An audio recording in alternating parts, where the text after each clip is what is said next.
Imagine yourself in a position in which you're being treated very unfairly, where this is done to you by your friends or in some other situation. How would you feel? Would you just let it go, or would you want to express your feelings in a quest for justice? What feelings would attach themselves to your actions? Sadness? Frustration? Perhaps anger? When is anger legitimate? And is it still legitimate when it's also counterproductive? If we shift the setting from a friend circle to serious discrimination in the outside world, should the disadvantaged party let his voice be heard even though this will most likely cause more resistance on the side of the counterparty? As Amir Srinivasan put it into words, the counterproductivity of one's anger is often seen as this positive reason not to get angry, whatever the circumstances. She also pairs this claims with some examples. According to William Frank Buckley, Negro anger would be met with white violence, as tolerance is extended to Negroes, but not to their anger. Their anger is seen as wrong because it is counterproductive for themselves. Stoics argue that anger should be eliminated completely, as it produces more evil than good. New York Times columnist Nicholas Kristof exhorted Palestinians to abandon their anger, as it has accomplished nothing but increasing misery for their own people.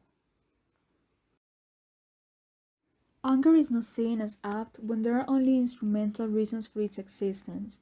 These are reasons stemming from the consequences that will arise from feeling an emotion. However, the sense of injustice is simply unbearable for human beings. Injustice is an intrinsic reason for certain emotions.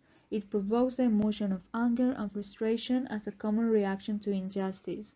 This anger is primarily an automatic and human response to being treated in a certain way and often a feeling response to an unjust world, according to philosophers. The reaction to this sense of injustice might summon a tendency in the person to improve the situation and restore justice. This may not be the driving force behind the anger the person feels. It might only be a side goal. However, this anger is still apt, even when it does not directly serve the purpose of improving the situation by using anger itself. Amir Srinivasan formulates this as, one ought not act angry in politics. Once being angry isn't counterproductive, only once acting angry is. Anger is thus apt in response to a genuine moral violation, and the consequences of anger are not a part of its fitness conditions. A shift should occur from the aptness of this emotion to its causal explanation. The angry party is angry about a certain cause, so the counterparty should also look at the cause first before reacting on the other's anger.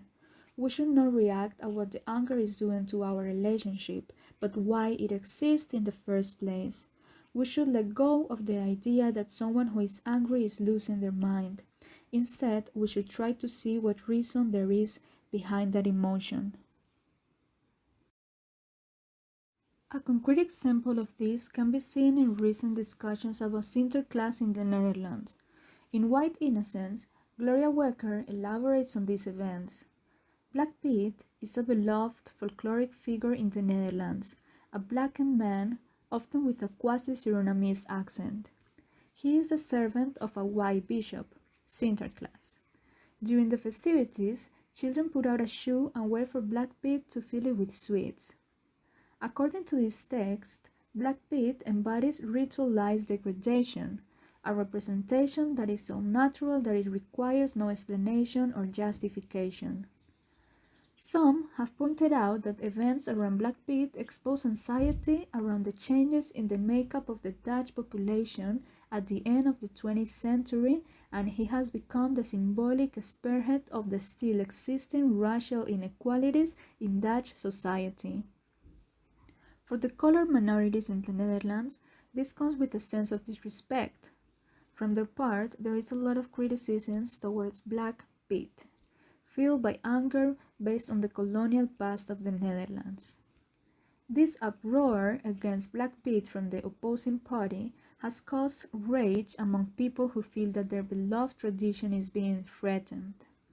They justify their counter-anger with claims such as, Black people do not realize how much it hurts to hear that Black Piet is seen as a racist figuration, and it is hurtful to give up a figure that you have grown up with. They present themselves as the victim. The case of Black Piet is a perfect example to demonstrate the counterproductivity of legitimate anger. It is an apt emotion, as it involves the feeling of moral violation and intrinsic reasons, which are fueled by the presence of evident racial inequalities.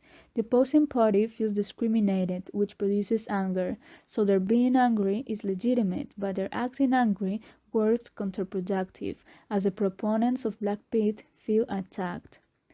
In their idea, the adoration of the tradition outweighs its controversial history. As Srinivasan would advise, they should look at the causes of the emotion rather than what it's doing to the relationship. On the other side, the opponents have fueled the counterproductivity of their anger by their intensity of their expression of their disapproval. A possible counter-argument could be that the problem is not feeling angry, but expressing this anger. People may feel the anger, but they should not express it. However, this is often going to be difficult, if not impossible, for many to accomplish, given the way in which cultural training teaches us to express emotions in certain ways. Additionally, emotions are a strong automatic response. Another argument could be that it is better for the angry party to keep quiet for their own sake, because it is counterproductive for themselves. But on the long run, the consequences of your actions are hard to foresee.